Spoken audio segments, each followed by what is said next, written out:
तो hello everyone, I hope आप लोग सब बहुत ही ज़्यादा अच्छे होंगे। तो आज का जो वीडियो होने वाला है वो बेसिकली मैथमेटिक्स के ऊपर होने वाला है। मैथमेटिक्स एज़ इन बहुत से जो लोग होते हैं वो मैथ से ऑब्वियसली बहुत ज़्यादा डरते हैं और स्पेसिफिकली यहाँ पर मैं मैथमेटिकल इकोनॉमिक्स जो पेपर है उसके बारे में बात नहीं करने वाला हूँ, क्योंकि वो तो अपना एक सेपरेट पेपर है जहाँ पर सेट्स आता है, मैट्रिसेस आता है और बहुत कुछ आता है। तो यहाँ पर मैं वो मैथ्स के बारे में बात कर रहा हूँ जो माइक्रो इकोनॉमिक्स में है, मैक्रो इकोनॉमिक्स में होता है, जो ग्रोथ एंड डेवलपमेंट में जो न्यूमेरिकल्स आता है, मैं उस चीज़ की बात कर रहा हूँ। तो बहुत लोग क्या करते हैं कि वो जो न्यूमेरिकल्स आते हैं, उससे वो क्वेश्चन को देख के ही इतना डर लगता है कि वो क्वेश्चन को छोड़ देते हैं। कि अगर आप लोग मैथ्स का जो क्वेश्चन है वो सॉल्व कर लोगे, तो आपका जो आंसर आएगा वो श्योर शॉट सही होगा। इसमें कोई ये नहीं होगा, इफ़ एंड बट नहीं होगा, कोई चांसेस नहीं होगा कि गलत होगा कि नहीं होगा। आप एक आंसर लिखें, और ये मैं सबकी बात कर रहा हूँ, भाई आप ग्रेजुएशन में हो या फिर आप मास्टर्स में हो या फिर आप कोई कॉम्पिटिटिव लेवल ऑफ एग्जामिनेशन का तैयारी कर रहे हो, टीजीटी हो गया, पीजीटी हो गया, सीयूसीटी पीजी हो गया या फिर यूजीसी नेट हो गया, आईएएस का एग्ज़ाम हो गया, आरबीआई का एग्ज़ाम हो गया। तो ये सारे चीज़ को मैं लेके बात कर रहा हूँ। तो ये जो स्पेसिफिकली होता है मैथ्स का जो प्रॉब्लम है, चाहे वो माइक्रो में आ गया, प्रोडक्शन फंक्शन, यूटिलिटी को कैसे मैक्सिमाइज़ करना है हम लोगों को, मैक्रो इकोनॉमिक्स का जो प्रॉब्लम आ गया, फिलिप्स का कुछ क्वेश्चन आ गया।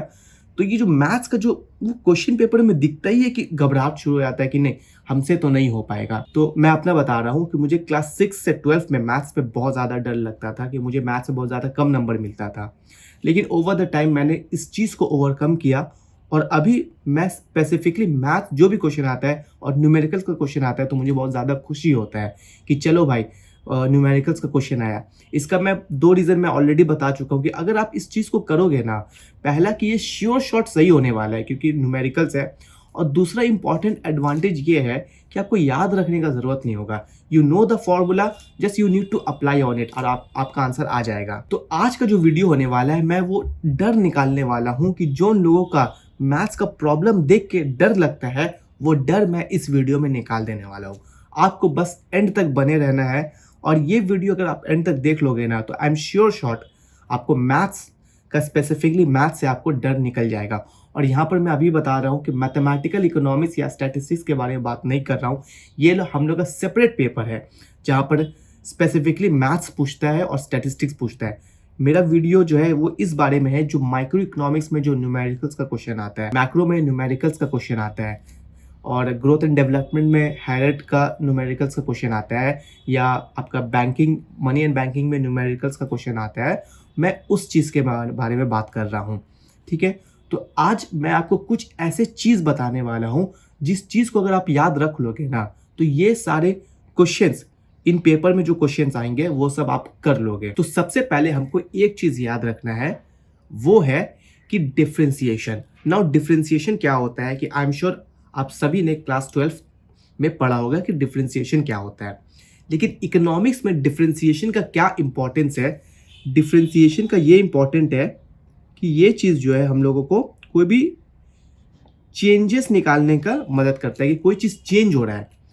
तो ये जो चेंज है, या डेल्टा से डिनोट कर दो या डी से डिनोट कर दो, कि कोई चीज़ को चेंज निकालने में हेल्प करता है। और ऑब्वियसली हम लोग एज एन इकोनॉमिस्ट है, हम लोगों को कोई चीज़ बताना है, जैसे इन्फ्लेशन बताना है, तो हम लोग पास्ट से कंपेयर करते हो विथ रिस्पेक्ट टू टाइम। हाँ, इतना इन्फ्लेशन है, हम लोग पास्ट से चेक किए, ईयर ऑन ईयर ग्रोथ देखे, पास्ट से चेक किए, ये हो गया। जीडीपी बताना है, हम लोग पास्ट से चेक करते हैं। हर एक variable, index of industrial production, past से चेक किए कि हाँ इतना हो रहा है, because we are as an economist. तो यहाँ पर डिफ्रेंसिएशन का बहुत ज़्यादा इंपॉर्टेंट होता है। तो यहाँ पर डिफ्रेंसिएशन में एक खाली फॉर्मूला है, वो एक फॉर्मूला में सारा न्यूमेरिकल्स हो जाता है, वो है ये वाला, वो है d y by d x. अगर मेरा y it's equal to x to the power n है तो d y by d x it's equal to n x n minus 1। तो ये फॉर्मूला हमेशा याद रखना है। 99% सारा चीज़ इस फॉर्मूला से हो जाएगा। दूसरा, अब इंटीग्रेशन भी हम लोग क्लास 12 में पढ़ चुके हैं, लेकिन सिर्फ एक फॉर्मूला याद रखना है, वो है आपका ये वाला, same, y is equal to x to the power n, तो x n plus 1 by n plus 1। अगर इसका इंटीग्रेशन निकालना है तो हो गया xn+1 और बाई n+1+c। तो अब ये क्या चीज़ में हेल्प आएगा, थोड़ा बता देते हैं। तो ये आपका हेल्प आएगा प्रोड्यूसर सरप्लस निकालने के लिए। अगर प्रोड्यूसर सरप्लस का फॉर्मूला याद है तो ये प्रोड्यूसर सरप्लस निकालने के लिए हेल्प आएगा। और ये तो आपको हर जगह हेल्प आएगा, चाहे आप प्रॉफिट निकाल दो TR/TC करके, यूटिलिटी को मैक्सिमाइज करो, कोई भी चीज़ करोगे तो ये फॉर्मूला हेल्प आएगा। और ये स्पेसिफिकली प्रोड्यूसर सरप्लस में ये फॉर्मूला हेल्प आएगा। बस इस चीज़ दो को याद रखना है, चाहे माइक्रो इकोनॉमिक्स हो, मैक्रो हो, ग्रोथ हो, कुछ भी होगा हो जाएगा। थर्ड जो है वो है आपका फर्स्ट ऑर्डर डिफरेंशिएशन या फर्स्ट ऑर्डर कंडीशन, जिसको FOC लिखते हैं। अब ये फर्स्ट ऑर्डर कंडीशन क्या होता है, हम लोग फर्स्ट ऑर्डर कंडीशन क्यों करते हैं? हम लोग फर्स्ट ऑर्डर कंडीशन इसलिए करते हैं ताकि हम लोग ये पता कर सके कि कोई भी चीज़ पॉजिटिव है या नेगेटिव है। बस यही चीज़ के लिए हम लोग फर्स्ट ऑर्डर कंडीशन करते हैं।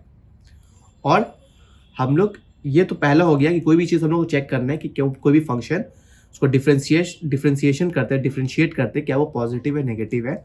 और दूसरा कि जब हम लोग कोई भी चीज़ को मैक्सिमाइज करते हैं तो उसमें हम लोग फर्स्ट ऑर्डर कंडीशन लगा के इट्स इक्वल टू 0 पुट करते हैं, कोई भी चीज़ अगर हम लोग मैक्सिमाइज करेंगे या मिनिमाइज करेंगे।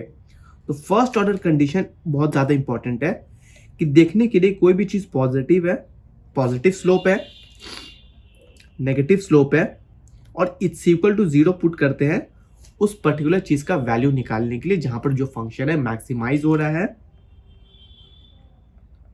या मिनिमाइज हो रहा है। ठीक है, सिंपल। तो ये आपको माइक्रो इकोनॉमिक्स में हर जगह ये काम आने वाला है। अब आते फोर्थ है हम लोग का इसी से मिलता जुलता सेकेंड ऑर्डर कंडीशन। ये हम लोग क्यों करते हैं सेकेंड ऑर्डर कंडीशन? ये हम लोग कोई भी फंक्शन का कर्वेचर को पता करते हैं। कर्वेचर का मतलब कि कोई भी फंक्शन कॉनकेव होगा या कॉन्वेक्स होगा। ठीक है, तो यहां पर हम लोग कर्वेचर पता कर देंगे, कोई भी फंक्शन कॉनकेव होगा या मेरा कॉनकेव होगा या फिर मेरा कॉन्वेक्स होगा। अब हम लोगों को ये पता करना है कि कॉनकेव कैसे होगा। कॉनकेव होगा अगर कोई भी फंक्शन का जो वैल्यू है वो लेस देन 0 आएगा। और कॉन्वेक्स कब होगा? जब कोई भी फंक्शन का जो वैल्यू है सेकेंड ऑर्डर कंडीशन वो ग्रेटर देन 0 आएगा। सिमिलरली ये हो गया मेरा पॉजिटिव, ये हो गया मेरा नेगेटिव। तो ये हो गया पॉजिटिव स्लोप, ये हो गया मेरा नेगेटिव स्लोप, और ये होगा नो स्लोप मतलब स्ट्रेट लाइन। तो फर्स्ट ऑर्डर कंडीशन से हम लोग को डायरेक्शन पता चलता है कि पॉजिटिव या नेगेटिव है। सेकेंड ऑर्डर कंडीशन से हम लोग को पता चलता है कि उसका कर्वेचर क्या है, कॉनकेव है या कॉन्वेक्स है। ठीक है, और इस चीज का हम लोग को कहाँ निकलता है ऐसा चीज?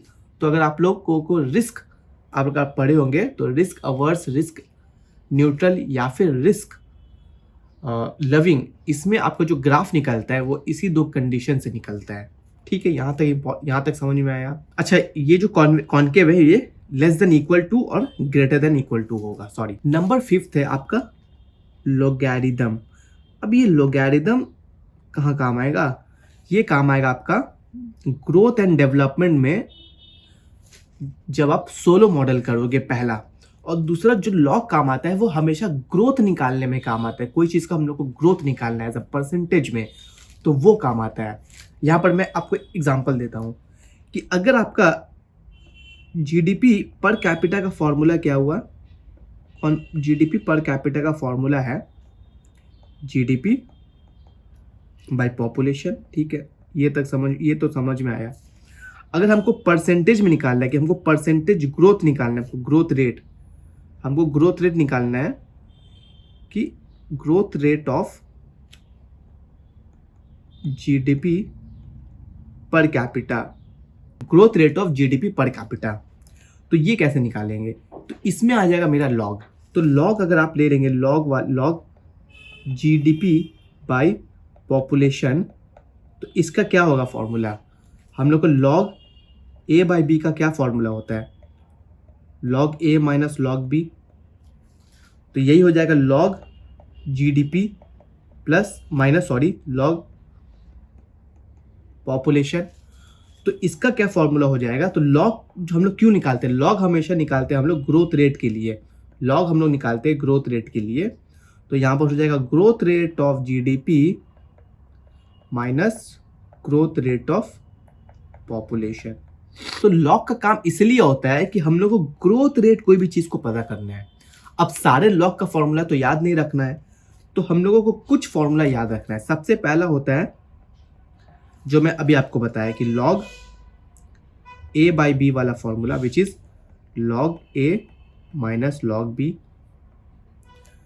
दूसरा हो गया आपका log A into B, which is my log A plus log B. C हो गया तुम्हारा लॉग एम बाई ए, तो ये ए लॉग एम, ये कॉप डॉगलस प्रोडक्शन फंक्शन वाला हो गया। बस यही 3 इंपॉर्टेंट लॉग का फॉर्मूला है और कुछ नहीं है।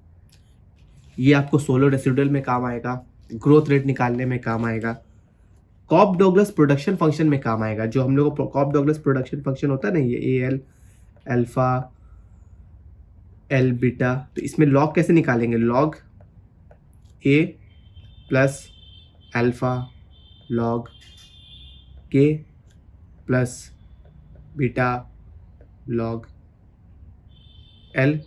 तो यही हो गया ना लॉगरिथमिक फंक्शन। और लॉग हम लोग निकालते हैं हम लोग हमेशा ग्रोथ रेट के लिए, और ये स्पेसिफिकली सोलो रेसिडुअल में, अगर आप सोलो रेसिडुअल पढ़ोगे तो यहाँ पर आपको काम आएगा।